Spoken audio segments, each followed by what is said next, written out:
করবেন।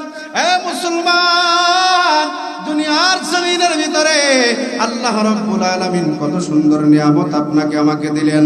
আর বিনা কষ্টে আমরা নিয়ামত নামক দৌলত আল্লাহর পক্ষ থেকে পেয়েছি। এ মুসলমান, এই সুমাইয়া রাদিয়াল্লাহু তাআলা আনহাকে বলা হলো, এই সুমাইয়া তুমি ঈমান ছেড়ে দাও, যদি ঈমান না ছাড়ো তাহলে তোমাকে হত্যা করে ফেলা হবে। এইবার সুমাইয়া বললেন, এই আবু জাহেল শোনো, আমি যেই ঈমানের মজা একবার বুঝেছি, আমি যেই ঈমানের মজা একবার বুঝেছি, জীবন চলে যাবে এরপরও আমি সুমাইয়া ঈমান ছাড়ব না। একবার চিৎকার মেরে বলা যাবে কি আল্লাহু আকবার। কোন গাগে ভাসাইলি দয়াল কুল কিনারানা, আমায় কোন গাগে ভাসাইলি দয়াল কুল কিনারানাই, ওই আমি তোরি কিনা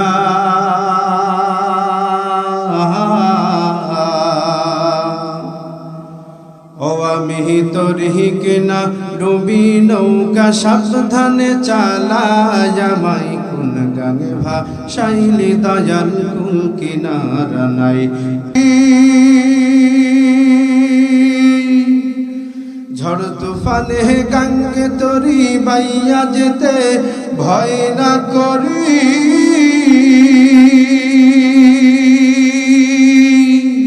ও তুই থাকিস যদি, ও তুই থাকিস যদি সঙ্গে আমার পার হব নিশ্চয়, আমায় কোন গাগে ভাসাইলি দয়াল কুল কিনারানাই, আমায় কোন গাগে ভাসাইলি দয়াল কুল কিনারানাই। মোর নবীজি পাকা মাঝি তার ধৈরাছি হাল, দয়াল রে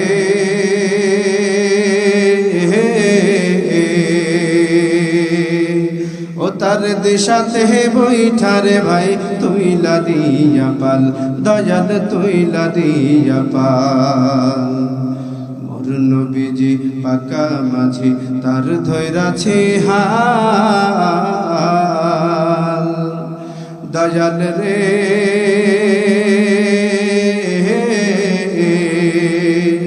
ও তার দিশাতে বৈঠারে ভাই তুইলা দিয়া পাল, দয়াল তুইলা দিয়া পাল। ও নবী দূত বেগে যাও ছুটিয়া, সকল বাঁধন যাও টুটিয়া,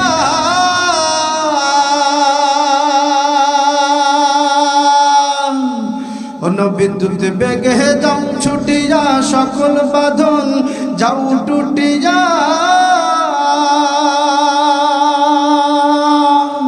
ও তুই থাকিস যদি,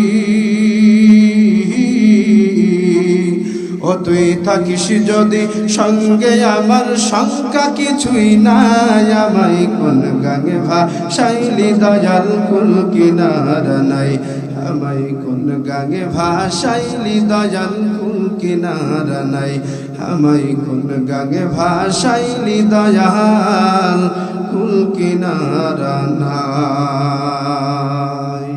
লা ইলাহা ইল্লাল্লাহ ওয়া নাশহাদু আন্না সাইয়্যিদানা ওয়া সানাদানা ওয়া হাবিবানা ওয়া মাওলানা মুহাম্মাদান সাল্লাল্লাহু তাআলা আলাইহি ওয়া আলা আলিহি ওয়া আসহাবিহি ওয়া বারাকা ওয়া সাল্লামা তাসলিমান কাসীরান কাসীরা। أما بعد فأعوذ بالله من الشيطان الرجيم. بسم الله الرحمن الرحيم.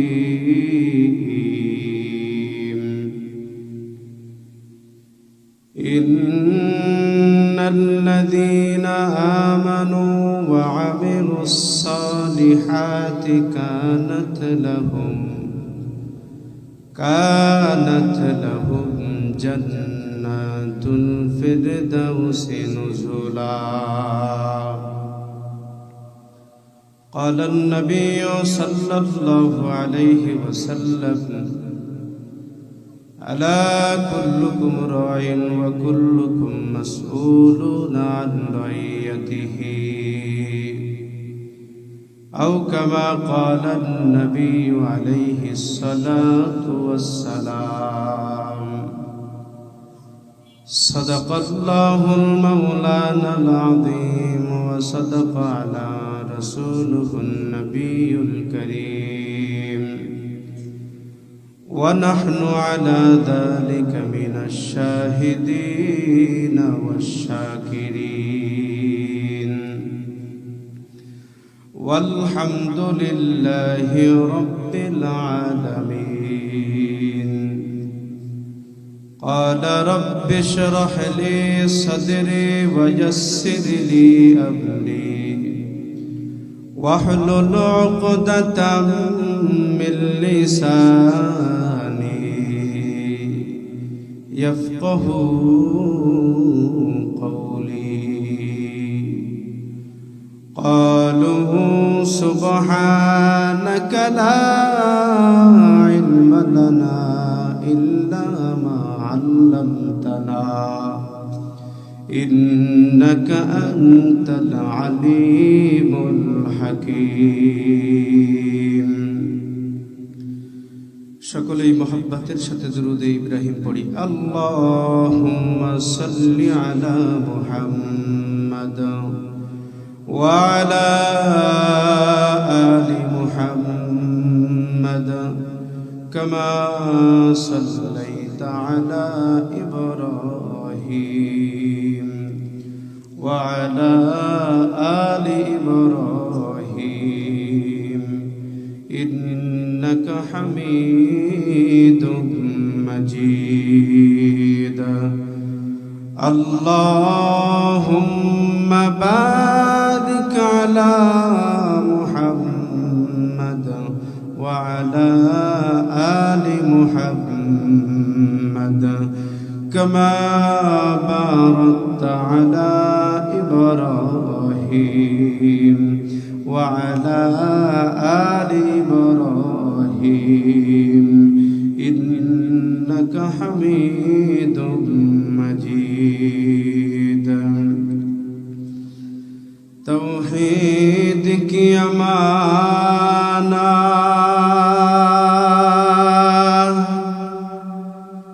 सीनों में है हमारा, आसान नहीं मिटाना नामो निशा हमारा। ला इलाहा अफहसिबतुम अन्नमा खलकनाकुम अबसा। তোমরা কি ধারণা করেছো আমি তোমাদেরকে দুনিয়ার জমিনের মধ্যে অনর্থক বানিয়েছি? আমি আল্লাহ তোমাদেরকে দুনিয়ায় অনর্থক বানাই নাই। মুসলমান ভাইরা রে আমার ভালো করে বোঝার চেষ্টা করবেন। মুসলমান, সময় যেহেতু সংক্ষেপ, আমি অল্প সময় আপনাদেরকে আমার আয়াতের মূল মেসেজ দেওয়ার চেষ্টা করব। আল্লাহ রাব্বুল আলামিন দুনিয়ার জমিনের ভিতরে মানুষ কি জন্য বানিয়েছেন একটা উদ্দেশ্য আছে, কারণ অনর্থক কোনো কাজ আল্লাহ রাব্বুল আলামিন করেন না। কথা বলেন ঠিক কিনা? মুসলমান ভাইরা রে আমার, আল্লাহ রাব্বুল আলামিন তাই তো কোরআনুল কারীমের মধ্যে জানায় দেন, ওয়া মা খালাকুতুল জিন্না ওয়াল ইনসা ইল্লা লিয়াবুদুন। মুসলমান ভাইরা রে আমার, আল্লাহ রাব্বুল আলামিন কোরআনুল কারীমের মধ্যে জানা দেয়, দুনিয়ার মানুষ শোনো, আমি আল্লাহ রাব্বুল আলামিন তোমাদেরকে দুনিয়ার জমিনের ভিতরে অনর্থক বানাই নাই। আমি আল্লাহ রাব্বুল আলামিন তোমাদেরকে আমি আল্লাহর দাসত্ব করার জন্য দুনিয়ায় প্রেরণ করেছি। মুসলমান ভাইরারে আমার ভালো করে বোঝার চেষ্টা করবেন। হে মুসলমান, দুনিয়ার জমিনের ভিতরে আল্লাহ রাব্বুল আলামিন অসংখ্য অগণিত মাখলুক দুনিয়ার জমিনে প্রেরণ করেছেন। এর মধ্যে থেকে মানুষ আর জিন জাতিকে আল্লাহ রাব্বুল আলামিন তিনার ইবাদতের জন্য বানিয়েছেন। আর যত মাখলুকাত দুনিয়ার জমিনের মধ্যে আমরা দেখি, মুসলমান কোন মাখলুকাত আল্লাহ রাব্বুল আলামিন তিনার নিজের জন্য তিনি কোনো মাখলুক বানাই নাই। গাছপালা, তরুলতা, চন্দ্র সূর্য, দুনিয়ার জমিনের মধ্যে আসমান বলেন, জমিন বলেন, যা কিছু আপনার দু চোখের মধ্যে দেখতে পাই, কোনো কিছুই আল্লাহ রাব্বুল আলামিন তিনার ফায়দার জন্য বানান নাই। কথা বলেন ঠিক কিনা? মুসলমান ভাইরারে আমার, আল্লাহ রাব্বুল আলামিন দুনিয়ার জমিনের মধ্যে যত মাখলুকাত বানিয়েছেন, মানুষ আর জিন জাতি ব্যতীত, এই দুই জাতি ব্যতীত যত মাখলুকাত আল্লাহ রাব্বুল আলামিন বানিয়েছেন, সমস্ত মাখলুকাত এই মানুষের গোলামি করবে। কথা বলেন ঠিক কিনা? মুসলমান ভাইরারে আমার, হে মুসলমান, যাই হোক, আমি আয়াত পাঠ করেছিলাম। আল্লাহ রাব্বুল আলামিন কুরআনুল কারীমের মধ্যে বলেন, ইন্নাল্লাযীনা আমানু ওয়া আমিলুস সালিহাতি কানাত লাহুম জান্নাতুল ফিরদাউসি নুজুলা। একবার চিৎকার মেরে বলা যাবে কি আল্লাহু আকবার? মুসলমান, হাদিসের পাকের মধ্যে আল্লাহর পয়গম্বর নবী মুহাম্মদ সাল্লাল্লাহু আলাইহি ওয়াসাল্লাম জানা দেয়, যদি কোনো মানুষ কোরআন তেলাওয়াতের আওয়াজ শুনিয়া আল্লাহু আকবারের ধ্বনি দেয়, এই আল্লাহু আকবারের ধ্বনি দেওয়ার কারণে আল্লাহ রাব্বুল আলামিন বান্দার আমলনামায় আসমান জমিনের মধ্যে যত ফাঁকা জায়গা আছে, সমস্ত ফাঁকা জায়গাগুলো নেকি দ্বারা ভরপুর করে দেয়। বলেন সুবহানাল্লাহ। মুসলমান ভাইরারে আমার, আল্লাহ রাব্বুল আলামিন বলেন, ইন্নাল্লাযীনা আমানু ওয়া আমিলুস সালিহাত কানাত লাহুম জান্নাতুল ফিরদাউসি নুজুলা। এই দুনিয়ার মানুষ শোনো, আমি আল্লাহ রাব্বুল আলামিনের মেহমান জান্নাতের মেহমান হওয়ার জন্য দুইটা শর্ত আমি তোমাদেরকে দিয়ে দিলাম। একটা শর্তের নাম আমানু, ঈমান আনতে হবে। ইন্নাল্লাযীনা আমানু ওয়া আমিলুস সালিহাত, নবী মুহাম্মদুর রাসূলুল্লাহ, আল্লাহ নবী মুহাম্মদ সাল্লাল্লাহু আলাইহি ওয়াসাল্লামকে আল্লাহ তাআলা জানা দেয়, ও নবী, আপনি দুনিয়ার সকল মানুষকে জানা দেন, পয়গাম পৌঁছায় দেন, কোন মানুষ যদি আমি আল্লাহর তৈরি জান্নাতে যেতে চাই, ওই মানুষটার জন্য দুইটা শর্ত। এক নাম্বার শর্তের নাম হলো ঈমান। মুসলমান ভাইরারে আমার, এক নম্বর শর্তের নাম আল্লাহ রাব্বুল আলামিন জানা দেয়, এক নম্বর শর্তের নাম হলো ঈমান। সুতরাং যদি কোনো মানুষের ভিতরে যদি ঈমান না থাকে, ওই মানুষটা আল্লাহর তৈরি জান্নাতের ভিতরে যেতে পারবে না। কথা বলেন ঠিক কিনা? আচ্ছা বলেন তো, কোনো মানুষের ভিতরে যদি ঈমান না থাকে, কোনোদিন কশ্চিনকালে তার কোনো ইবাদত কবুল হবে? কশ্চিনকালেও তার কোনো ইবাদত আল্লাহর দরবারে কবুল হবে না। আল্লাহর দরবারে ইবাদত কবুল হওয়ার জন্য শর্ত হলো বান্দার ভিতরে ঈমান থাকতে হবে। সম্মানিত হাজিরিন, একজন মানুষের ভিতরে যদি ঈমান না থাকে, ঈমান এত বড় একটা দামি একটা সম্পদ। আমি যতই নামাজ পড়ি, যতই রোজা করি, আমি যতই হজ করি, যতই যাকাত দেই, যতই ইবাদত বন্দেগী করি না কেন, এই ইবাদত বন্দেগী ততক্ষণ পর্যন্ত আমাকে জান্নাত পর্যন্ত নেবে না, যত সময় পর্যন্ত আমার ভিতরে ঈমান থাকবে না। তার মানে সমস্ত কিছু ইবাদত কবুল হওয়ার জন্য শর্ত হলো পূর্ব শর্ত। শর্তের নাম কি? ঈমান। এক নম্বর শর্তের নাম কি? ঈমান। সমস্ত আমল কবুল হওয়ার জন্য এক নম্বর শর্তের নাম হলো ঈমান। এখন কারো অন্তরের ভিতরে যদি ঈমান না থাকে, ওই মানুষ আল্লাহর তৈরি জান্নাতেও যেতে পারবে না, তার কোনো আমলও আল্লাহর দরবারে কবুল হবে না। আরে যদি আমলে যদি কবুলই হতো, যদি জান্নাতে যেতেই পারতো, তাহলে তো কাফের মুশরিকরাও জান্নাতে যেতে পারত। কাফের মুশরিকরাও কি জান্নাতে যেতে পারে? মুসলমান ভাইরা আমার ভালো করে বোঝার চেষ্টা করবেন। হে মুসলমান, আল্লাহ রাব্বুল আলামিন কুরআনুল কারীমের মধ্যে জানায় দেয়, ইন্নাল্লাযীনা আমানু ওয়া আমিলুস সালিহাতি কানাত লাহুম জান্নাতুল ফিরদাউসি নুজুলা। মুসলমান ভাইরা আমার, আল্লাহ রাব্বুল আলামিন এই কোরআনুল কারীমের আয়াতের মধ্যে জানায় দেয়, মানুষ শোনো, এক নাম্বার শর্তের নাম জান্নাতে যেতে হলে এক নাম্বার শর্তের নাম হলো ঈমান। এখন ঈমান যদি আমার ভিতরে না থাকে আমি আল্লাহর তৈরি জান্নাতে যেতে পারবো না। আমরা তো মুসলমান, ঈমান এমন দামি একটা সম্পদ। ঈমানের যদি আলোচনা করতে যায়, আলোচনা করতে করতে রাতের পরে সকাল হয়ে যাবে, সকালের পরে রাত্র চলে আসবে, এরপরে ঈমান সম্পর্কে আপনাদেরকে কিঞ্চিত ধারণা দিতেও পারবো না। এই জন্য মুসলমান, আমি আপনাদেরকে ঈমান কত বড় সম্পদ, কত বড় একটা সম্পদের নাম। এই ঈমান তো এখন এমন অবস্থা হয়ে গিয়েছে, অল্প কথার বিনিময়ে আমরা ঈমানকে ছেড়ে দিচ্ছি। কথা বলেন ঠিক কিনা? মুসলমান ভাইরা রে আমার, হে মুসলমান, ভালো করে বোঝার চেষ্টা করবেন। আল্লাহ রাব্বুল আলামিন আমাদেরকে কি সুন্দরভাবে কত বড় নিয়ামত দান করেছেন। আমাদেরকে মুসলমানের ঘরে জন্ম দান করেছেন, আমাদেরকে ঈমানওয়ালা বানিয়েছেন। হে মুসলমান, আল্লাহর যতগুলি নিয়ামত আছে এর মধ্যে থেকে সর্বশ্রেষ্ঠ নিয়ামতের নাম হলো ঈমান। আল্লাহ রাব্বুল আলামিন বান্দাকে ঈমানদার বানিয়েছেন, আমাদেরকে ঈমানদার বানিয়েছেন। এটা আল্লাহর দরবারে যদি কিয়ামত পর্যন্ত শুকরিয়া আদায় করি, এই শুকরিয়া আদায় করে শেষ করতে পারবো না। আল্লাহ রাব্বুল আলামিন কোরআনুল কারীমের মধ্যে জানায় দেয়, ওয়া ইন তাউদ্দু নি'মাতাল্লাহি লা তুহসুহা। মুসলমান, ভালো করে বোঝার চেষ্টা করবেন। আল্লাহ রাব্বুল আলামিন এই কোরআন কারীমের মধ্যে জানায় দেয়, মানুষ শোনো, আমি আল্লাহ তোমাদেরকে এত নিয়ামত দান করেছি, আমি আল্লাহ তোমাদেরকে এত নিয়ামত দান করেছি। তোমরা যদি গণনা করতে শুরু করো, তোমরা গণনা করে করে করে কশ্চিন কালো হায়াত শেষ হয়ে যাবে, তোমরা আমি আল্লাহর নিয়ামত গণনা করে শেষ করতে পারবা না। একবার চিৎকার মেরে বলা যাবে কি সুবহানাল্লাহ। মুসলমান ভাইরা আমার, হে মুসলমান, আল্লাহ রাব্বুল আলামিন আমাদেরকে ঈমানদার বানিয়েছেন, ঈমানদার বানিয়েছেন।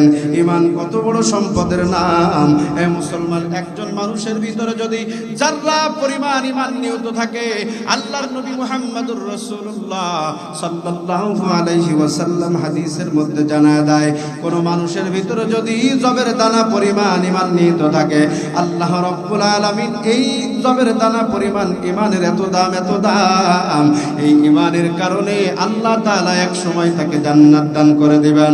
একবার চিৎকার মেরে বলা যাবে কি সুবহানাল্লাহ। মুসলমান ভাইরা আমার, হে মুসলমান, আল্লাহর নবী মুহাম্মদুর রাসূলুল্লাহ সাল্লাল্লাহু আলাইহি ওয়াসাল্লাম ভিন্ন হাদিসের মধ্যে জানা দেয়, কোন মানুষের ভিতরে যদি যাররা পরিমাণ ঈমান থাকে, যাররা পরিমাণ যদি কারোর ভিতরে অনুপরিমাণ ঈমান থাকে, এই অনুপরিমাণ ঈমানের কারণে আল্লাহ রাব্বুল আলামিন বান্দাকে জান্নাত দান করে দিবেন। এ মুসলমান, অনু কাকে বলা হয়, যাররা কাকে বলা হয়? মুফাসসিরিনে ইকরাম, মুহাদ্দিসিনে ইকরাম তিনারা ব্যাখ্যার মধ্যে লিখেছেন, একটা বালুকে যদি 70 ভাগে বিভক্ত করা হয়, আচ্ছা বলেন তো এই বালুটা আর চোখে দেখা যাবে? ধরা যাবে? চোখে দেখাও যাবে না, ধরাও যাবে না। চোখে দেখাও যাবে না, ধরাও যাবে না। এটার নাম হলো জাররা।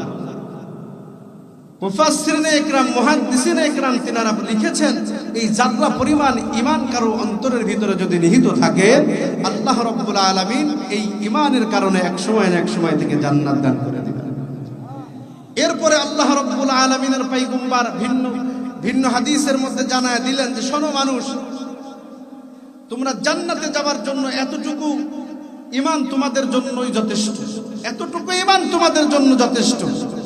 কিন্তু এর আগে যে আমার যে সাজা হবে, যে এই হবে, এতটুকু আমি সহ্য করতে পারবো তো? আল্লাহ রাব্বুল আলামিনের সন্তুষ্ট অর্জন করে আমাকে কবরে যেতে হবে। কথা বলেন ঠিক কিনা? মুসলমান ভাইরা আমার, ভালো করে বোঝার চেষ্টা করবেন। আমি আরো সহজে আপনাদেরকে বোঝানোর চেষ্টা করছি। এই আমাদের গ্রাম এলাকার ভিতরে দেখবেন টিনের ঘর আছে, এই টিনের ঘরের ভিতরে অনেক ছিদ্র আছে, ছিদ্র, এই ছিদ্র দিয়ে যদি রৌদ্র ভিতরে ঢুকে যায় আর আপনি ভিতর থেকে টিনের দিকে তাকাবেন, রৌদ্রের দিকে তাকাবেন, দেখবেন এই রোদের ভিতরে হাজার হাজার লক্ষ লক্ষ ময়লা ঘুরপাক খায়। কথা বলেন ঠিক কিনা? এ মুসলমান, এই ময়লাকে কশিন কালো আপনি হাতের ভিতরে ধরতে পারবেন না। আল্লাহর নবী মুহাম্মদুর রাসূলুল্লাহ সাল্লাল্লাহু আলাইহি ওয়াসাল্লাম জানায় দেয়, যদি এই পরিমাণ ঈমান যদি কারোর অন্তরের ভিতরে নিহিত থাকে, এতটুকু ঈমানের কারণে আল্লাহ রাব্বুল আলামিন বান্দাকে জান্নাত দান করে দিবেন। একবার চিৎকার মেরে বলা যাবে কি সুবহানাল্লাহ।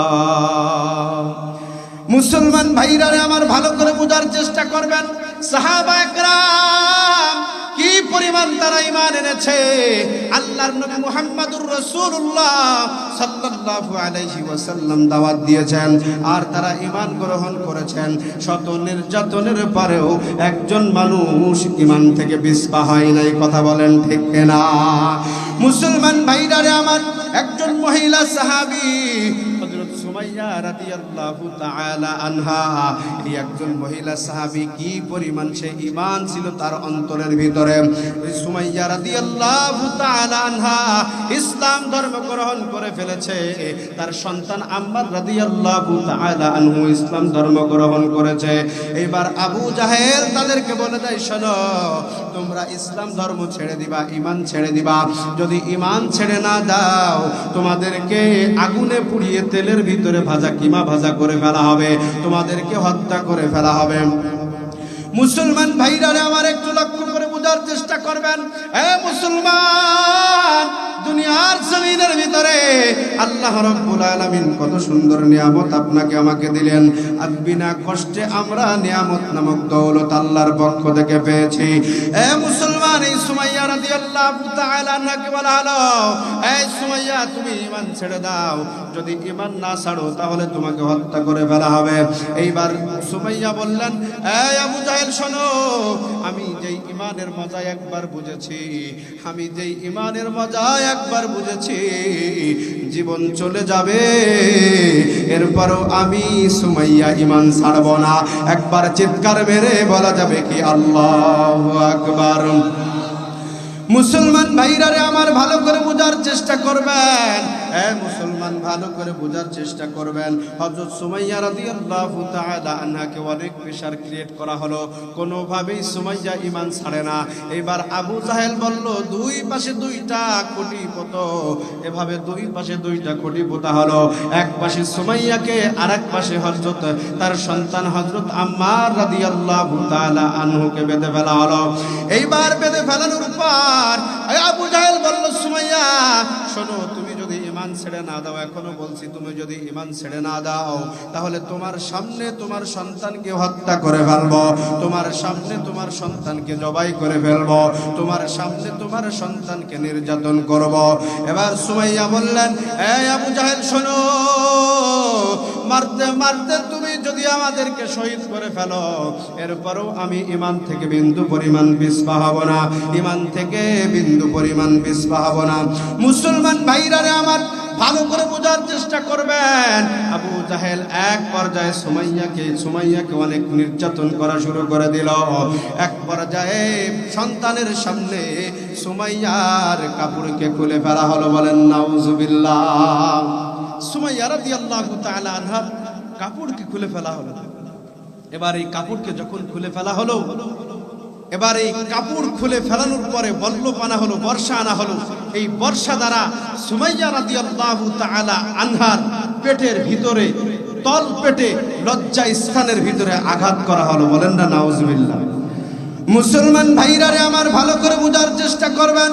এই সুমাইয়া রাদিয়াল্লাহু তাআলা আনহা কি পরিমাণ নির্যাতন সহ্য করেছে, এত পরিমাণ নির্যাতন সহ্য করেছে। সুমাইয়াকে লজ্জা স্থানের মধ্যে বল্লভ নিক্ষেপ করে দেওয়া হলো। আর সুমাইয়া কান্না করে ওর সন্তানকে আম্মারকে ডাক দিয়ে বলে, আম্মার, শোনো, আমার জীবন চলে যাবে, তুমি কশিন কালো ঈমান ছাড়বা না। মুসলমান ভাইরা আমার, সুমাইয়া রাদিয়াল্লাহু তাআলা আনহাকে যখন উলঙ্গ করা হলো, আম্মার অপর খুঁটি দিক দিয়ে মনে মনে বলে, আল্লাহ, এমন দৃশ্য দেখার আগে যদি মরণ হয়ে যেত। আবার আবু জাহেল শয়তান কি পরিমাণ দেখেন নির্যাতন করেছে, নির্যাতনিত করেছে। আবার বলে, ওই আম্মারের চেহারাটা উপরের দিকে দাও, যাতে করে ওর মায়ের লজ্জা স্থান প্রসাদ সে দেখতে পারে। এ মুসলমান, আম্মার রাদিয়াল্লাহু তাআলা আনহু মনে মনে ভাবেন, আল্লাহ এই দৃশ্য দেখার আগে যদি জমিন ছিদ্র হয়ে যাইতো, আল্লাহ জমিন ছিদ্র হয়ে গেলে এই জমিনের মধ্যে আমি ঢুকে পড়তাম। এ মুসলমান, ভালো করে বুঝার চেষ্টা করবেন। এই সুমাইয়া রাদিয়াল্লাহু তাআলা আনহাকে এক পর্যায়ে শহীদ করে দেওয়া হলো। এরপরেও সুমাইয়া জীবন দিয়ে দিয়েছে, তারপরেও তারা ঈমান দেয় নাই। বলেন সুবহানাল্লাহ। এক মুমিনের দাম যদি হয় কাবার চেয়েও বেশি, তবে কেন বন্দী হয়ে চোখের জলে ভাসি, মোরা চোখের জলে ভাসি। এক মুমিনের দাম যদি হয় কাবার চেয়েও বেশি, তবে কেন বন্দী হয়ে চোখের জলে ভাসি, মোরা চোখের জলে ভাসি। একটি মুমিন থাকলে বেঁচে থাকবে এই পৃথিবী, না থাকিলে ঈমানওয়ালা চূর্ণ হবে সবই, জানি চূর্ণ হবে সবই। একটি মুমিন থাকলে বেঁচে থাকবে এই পৃথিবী, না থাকিলে ঈমানওয়ালা চূর্ণ হবে সবই, জানি চূর্ণ হবে সবই। ওই চার দেয়ালের মাঝে কান্দে আল্লাহ,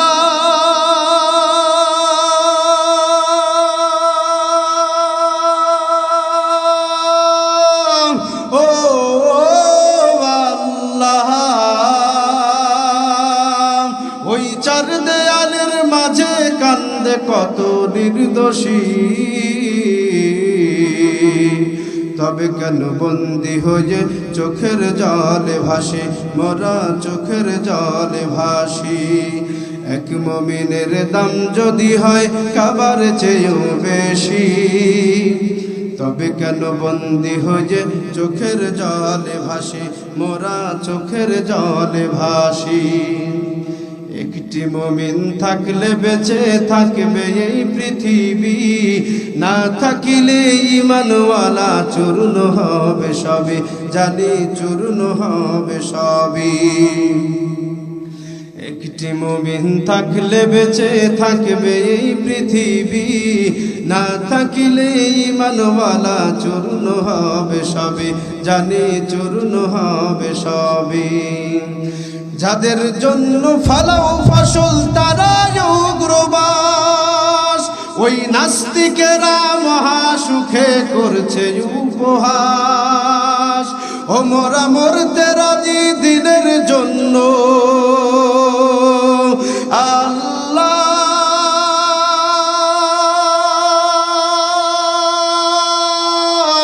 ও আল্লাহ। ও মোরা মরতে রাজি দিনের জন্য, পড়তে গলায় ফাঁসি, তবে কেন বন্দী হয়ে চোখের জলে ভাসি, মোরা চোখের জলে ভাসি, মোরা চোখের জলে ভাসি। তু জিকির করি লা ইলাহা,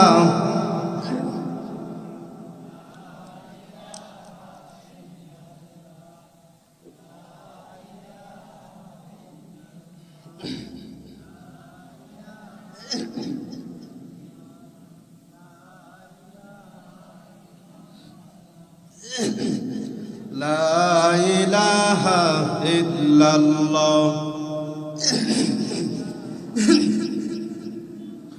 লা ইলাহা ইল্লাল্লাহ, লা ইলাহা ইল্লাল্লাহ, লা ইলাহা ইল্লাল্লাহ, মুহাম্মাদুর রাসূলুল্লাহ।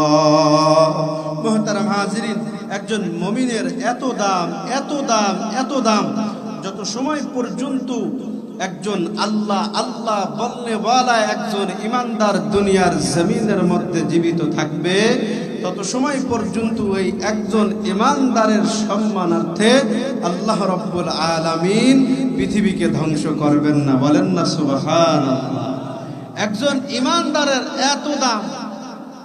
আজকে আমরা ইমানের মূল্য বুঝি না, অল্প কথায় আমরা ইমানকে ছেড়ে দেই। আরে ভাই, শুধু আমরা নয়, আপনি আমাদের মুসলমানের ভিতরে পার্বত্য চট্টগ্রামের দিকে যান, যে দেখেন ওই এলাকায় শত শত মানুষ মুসলমান থেকে ইহুদি খ্রিস্টান হয়ে যাচ্ছে।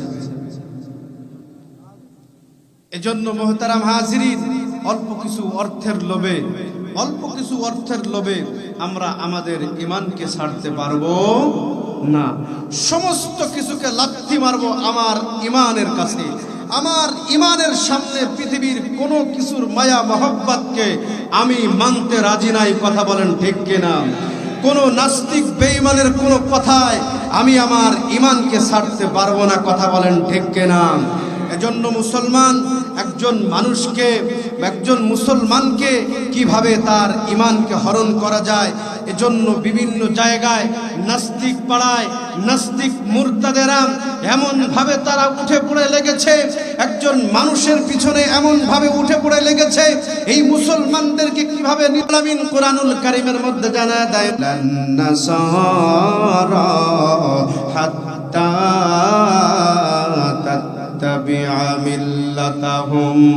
মুসলমান ভাইরা আমার, আল্লাহ রাব্বুল আলামিন জানা দেয়, এ দুনিয়ার মানুষ শোনো, তোমরা কোশ্চিন কালেও তাদেরকে সন্তুষ্ট করতে পারবে না। ইহুদি খ্রিস্টানরা কোশ্চিন কালেও তোমাদের উপরে সন্তুষ্ট হবে না। যতই তোমরা তাদের বেশভূষা অবলম্বন করো, যতই তাদের মতো চুলের কাটিং তুমি দাও, যতই তাদের মতো তুমি চলাফেরা করো, কোশ্চিন কালেও তোমার উপরে তারা সন্তুষ্ট হবে না, যত সময় পর্যন্ত তুমি তাদের ধর্মের অনুসারী না হবা। এজন্য মুসলমান আজকে আমাদের ঈমানকে ধ্বংস করার জন্য শুধু ইহুদি খ্রিস্টানটা নয়, মুসলমান আমাদের ভিতরে মুসলমানরা নামধারী কিছু মুসলমান আছে। এই মুসলমানরা যেই পরিমাণ ইসলামের ক্ষতি করছে, একজন বিধর্মীর থেকে এত পরিমাণ ইসলামের ক্ষতি হয় না। কথা বলেন ঠিক কিনা? এজন্য মুসলমান যেই সমস্ত নাস্তিক গোলাম আমাদের নবীকে নিয়ে আল্লাহকে নিয়ে কটূক্তি করবেন, আমাদের ঈমান হরণ করার চেষ্টা করবেন, ওই নাস্তিকদেরকে এই স্বাধীন বাংলায় আর ছাড় দেওয়া হবে না। কথা বলেন ঠিক কিনা? নাস্তিকতা নিপাত যাক, দিন ইসলাম জিন্দাবাদ। নাস্তিকতা নিপাত যাক, দিন ইসলাম জিন্দাবাদ। কোটি প্রাণে একই আওয়াজ, ঠিক কিনা? নাস্তিকতা নিপাত যাক, দিন ইসলাম জিন্দাবাদ। কোটি প্রাণে একই আওয়াজ। খোদাদ্রোহী ছাড় পাবে না, এই বাংলায় ঠাই হবে না। মুসলমানরা জেগেছে আজ। এই মুসলমান জেগেছে কিনা বলেন? কোন নাস্তিক বেঈমান মুসলমানের কাছে আর পার পাবে না। মুসলমান স্বাধীন বাংলায় কোন নাস্তিক বেঈমানকে আর ছাড় দিয়ে কথা বলবে না। কথা বলেন ঠিক কিনা? খোদাদ্রোহী ছাড় পাবে না, এই বাংলায় ঠাই হবে না। মুসলমানরা জেগেছে আজ। ও জোর কদমে সামনে চলো, বজ্র কণ্ঠে আওয়াজ তোলো, সবাই মিলে একই তালে দাও না স্লোগান, লিল্লাহে তাকবীর, নারায়ে তাকবীর। মুসলমানের এই দেশেতে নাস্তিকদের ঠাই নাই। নাস্তিকদের পক্ষে যারা, তাদের কোনো রক্ষা নাই। আছে নাকি? রক্ষা আছে। ও মুসলমানের এই দেশেতে নাস্তিকদের ঠাই নাই। নাস্তিকদের পক্ষে যারা, তাদের কোনো রক্ষা নাই। ও এই দেশেতে থাকতে হলে কোরআন মানতে হবে। কোরআন না মানলে তারা বিতাড়িত হবে। জোর কদমে সামনে চলো, বজ্র কণ্ঠে আওয়াজ তোলো, সবাই মিলে একই তালে দাও না স্লোগান, লিল্লাহে তাকবীর, নারায়ে তাকবীর। মুসলমানের মতো আওয়াজ দিতে হবে, লিল্লাহে তাকবীর, নারায়ে তাকবীর। ইসলামেরই জন্য দেশের হয়েছে জন্ম, ইসলামের বিরুদ্ধে গেলে দেশ হবে ভিন্ন, ঠিক কিনা? ও ইসলামেরই জন্য দেশের হয়েছে জন্ম, ইসলামের বিরুদ্ধে গেলে দেশ হবে ভিন্ন। মুসলমান ইসলামের বিরুদ্ধে যারাই গিয়েছে, আমরা তো এমন একটা সময় অতিবাহিত করেছি, শুধু ইসলামের বিরুদ্ধে নয়, ইসলামের পক্ষে যারা কথা বলেছেন, ইসলামের ঝান্ডাকে উঁচু করার জন্য যারা মাঠে ময়দানে বক্তৃতা দিয়েছেন, তাদের বুককে বন্ধ করার জন্য, তাদেরকে এমনিতেই মিথ্যা মামলা দিয়ে, নারী নির্যাতনের মামলা দিয়ে, আজে বাজে মামলা দিয়ে এই সমস্ত আলেম ওলামাদেরকে জেলখানায় বন্দী করা হয়েছে। কথা বলেন ঠিক না? এজন্য মুসলমান এই স্বাধীন বাংলায় ইসলামের বিরোধিতা করবে যারা, তাদের কোনো ঠাঁই হবে না। এই দেশেতে যদি কারো থাকতে হয় কোরআন মানতে হবে, এই দেশেতে কারো থাকতে হলে নবীর অনুযায়ী, নবীর আদর্শ অনুযায়ী চলতে হবে। কথা বলেন ঠিক না? এজন্য এই বাংলায় আমরা স্বাধীন বাংলা পেয়েছি। যাদের জন্য আমরা স্বাধীন বাংলা পাইলাম, আল্লাহ রাব্বুল আলামিন তাদের ওসিলা করে আল্লাহ তাআলা তাদেরকে উত্তম জাযা দান করেন। বলেন আমিন। হাজিরিন, ইন্নাল্লাযীনা আমানু ওয়া আমিলুস সালিহাতি কানাত লাহুম জান্নাতুল ফিরদাউসি নুজুলা। আল্লাহ রাব্বুল আলামিন এই আয়াতের মধ্যে বলেন যে শোনো, তোমরা যদি কেউ জান্নাতের মেহমান হতে চাও, তোমাদের জন্য শর্ত দুইটা। এক নাম্বার শর্তের নাম হলো ঈমান। এক নাম্বার শর্তের নাম কি? ঈমান। এই ঈমান সম্পর্কে আমি আপনাদের সামনে অল্প আলোচনা করেছি। এরপরে দুই নম্বর শর্ত, ওয়া আমিলুস সালিহাত, নেক আমল করতে হবে। মুসলমান ভাইরারে আমার ভালো করে বোঝার চেষ্টা করবেন। আল্লাহ রাব্বুল আলামিন জানায় দেয়, ইন্নাল্লাযীনা আমানু ওয়া আমিলুস সালিহাতি কানাত লাহুম জান্নাতুল ফিরদাউসি নুজুলা।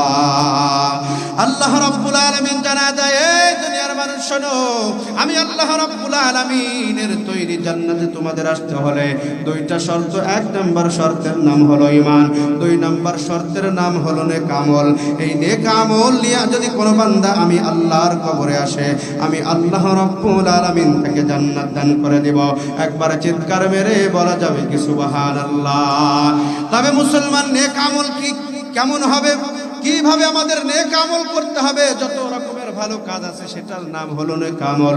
দৈনন্দিন 5 ওয়াক্ত নামাজ আদায় করা, সেটার নাম হলো নেক আমল। সুতরাং নেক আমল ছাড়া আল্লাহর দরবারে পার পাওয়া যাবে না। আল্লাহ রাব্বুল আলামিনকে সন্তুষ্ট করার অন্যতম মাধ্যম হলো নেক আমল। সুতরাং কোন ব্যক্তি নেক আমলের জোরে জান্নাতে যেতে পারবে না। সুতরাং একজন মানুষ জান্নাতে যাওয়ার জন্য আল্লাহ রাব্বুল আলামিনের সন্তুষ্টি অর্জন করতে হবে। আর আল্লাহর সন্তুষ্টি অর্জন করার মাধ্যম হলো নেক আমল। মুসলমান, নেক আমল আল্লাহর জন্য করতে হবে। এই নেক আমলটা কেউ যদি আবার মানুষকে দেখানোর জন্য করে, মুসলমান, মানুষকে দেখানোর জন্য নেক আমল করলে মানুষ জাহান্নামে চলে যাবে। এই জন্য মানুষ নেক আমল আমাদের করতে হবে একমাত্র আল্লাহর রাজি খুশি করার জন্য। কথা বলেন ঠিক কিনা? আল্লাহ রাব্বুল আলামিন কোরআনুল কারীমের আয়াতের মধ্যে জানায় দেয়, কুল ইন্না সালাতি ওয়া নুসুকি ওয়া মাহইয়ায়া ওয়া মামাতি লিল্লাহি রাব্বিল আলামিন।